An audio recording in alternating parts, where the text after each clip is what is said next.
Venedik hızlı turuna hoş geldiniz. Yoğun tarih anlatımları yerine sonuca gel diyorsanız bu bölüm tam size göre.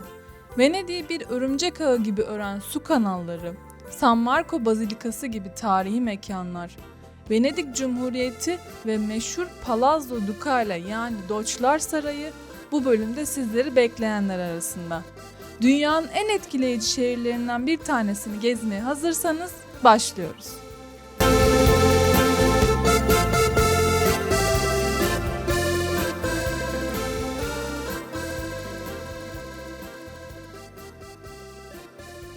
Bu şehir aşıklar şehri olarak da anılmasına sebep olan birçok güzel su kanalı içeriyor.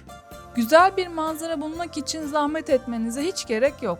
Çünkü şehirde sokaklar yerine su kanalları var gibi düşünebilirsiniz. Bugün şehre cazibe katan bu kanallar hakkında geçmişte Venedik halkının da aynı romantizm ile baktığını söylemek zor. Çünkü bir açıdan baktığınızda günlük yaşamı inanılmaz zorlaştıran bir durumdan bahsediyoruz.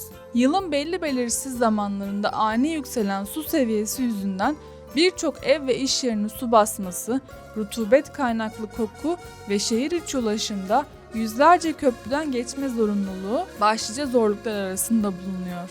Venedik'in balçık bir zemine kazıklar çakılarak kurulmuş bir şehir olduğunu Venedik detay bölümümüzde anlattık.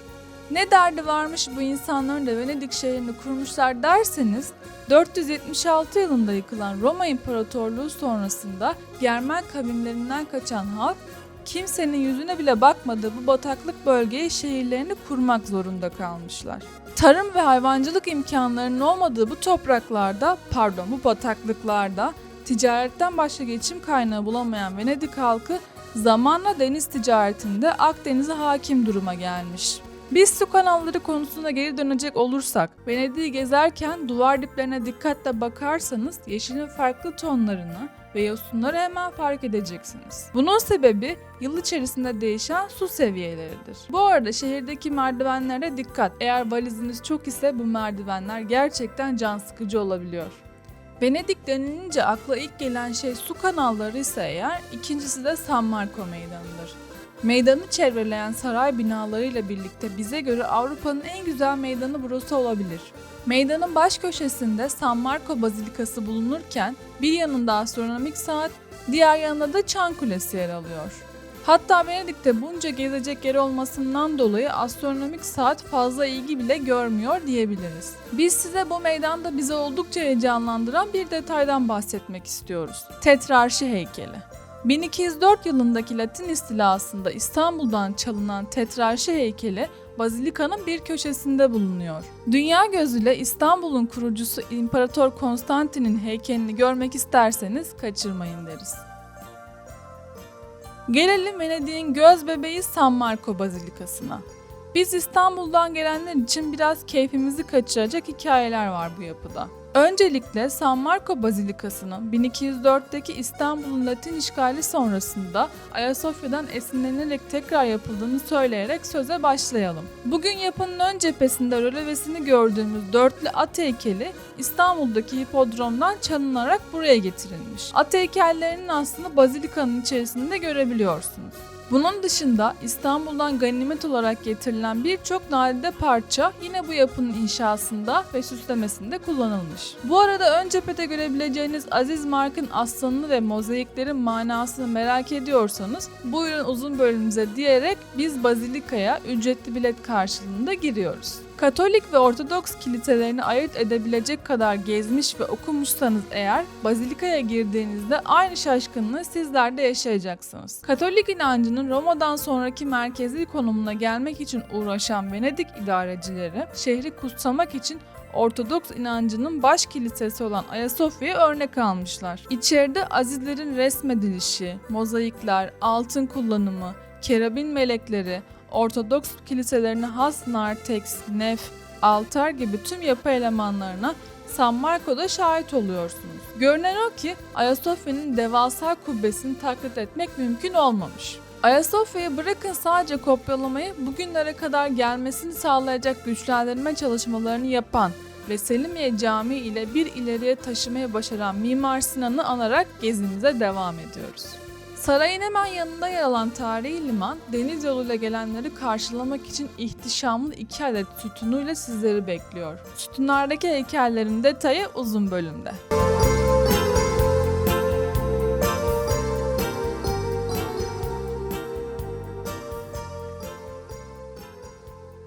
Gondollar turistik olduğu kadar günlük ulaşımda da kullanılan vasıtalar aynı zamanda. Çiftlerin romantik gezilerinde gördüğünüz gondollar ile dolmuşa biner gibi kanalları gezdiğiniz gondollar arasında büyük bir fiyat farkı bulunuyor. Gondollar neden siyah derseniz biz sizi burada oyalamayalım.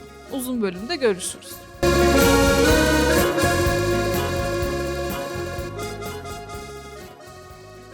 San Marco Meydanı'nda Avrupa'nın en eski kafesi iddiasındaki Cafe Florian'dayız. Ambiyans çok güzel ama fiyatlar biraz tadınızı kaçırabilir.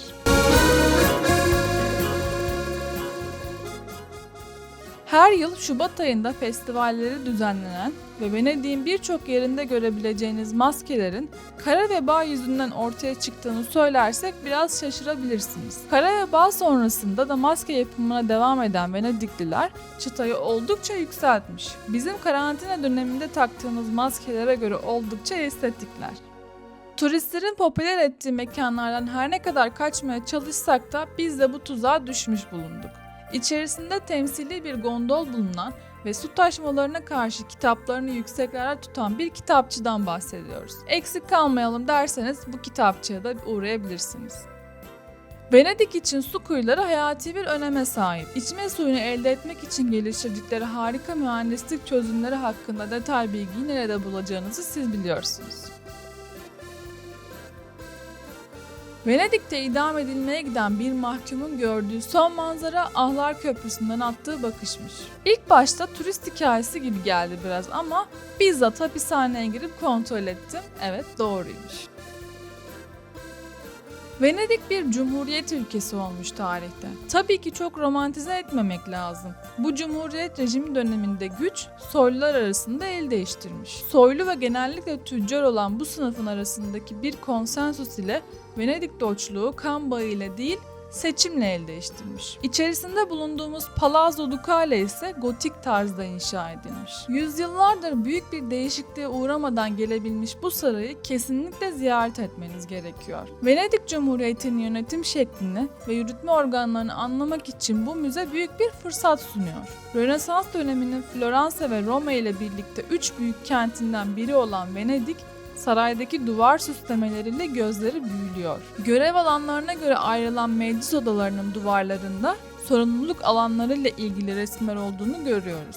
Ayrıca hükümet manasına gelen Signoria Meclisi'nde de oturma düzenlerini ve görev paylaşımlarını gördüğünüzde şaşıracağınız bir dolu husus olduğunu fark edeceksiniz. 1400'lü yıllarda aynı Floransa gibi Venedik'te de yönetim sistemlerinde monarşiyi devre dışı bırakarak bu denli sürdürülebilir yapılar ortaya koyabilmeleri bizce takdire şayandır. Osmanlı Rönesansı'nın da Venedik'e örnek aldığını ve Fatih Sultan Mehmet'in resmini yapacak ressamı Venedik'ten istediğini hatırlatalım. Ressam Gentile Bellini, Venedik Rönesansı'nda önemli bir ressamdır. Saray binasından ara bir geçitle yan binanın aşağı katlarına doğru yürüyoruz. Bir anda o ihtişamlı görüntünün yok olduğunu ve mekanların korkutucu bir hal aldığını fark ediyoruz.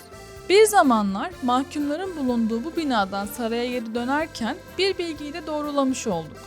Yargılanmak üzere gittiğiniz meclise yürürken iki bina arasında Ahlar Köprüsü'nü kullanıyorsunuz. Eğer yargılama sonucunda idama mahkum edilirseniz Ahlar Köprüsü'ndeki Venedik görüntülerini düşünerek hayata veda ediyorsunuz. Adil bir yargı olduğunu umalım. Venedik'in sembol olmuş bir noktasındayız.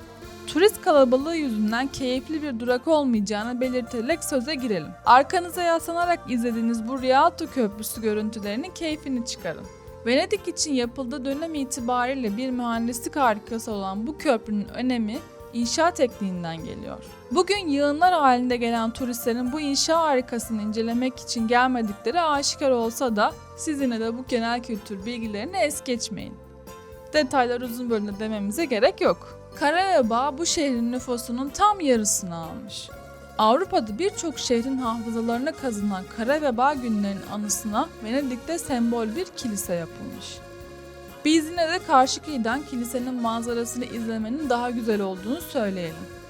Son durağımız olan Venedik Tersanesi'ndeyiz.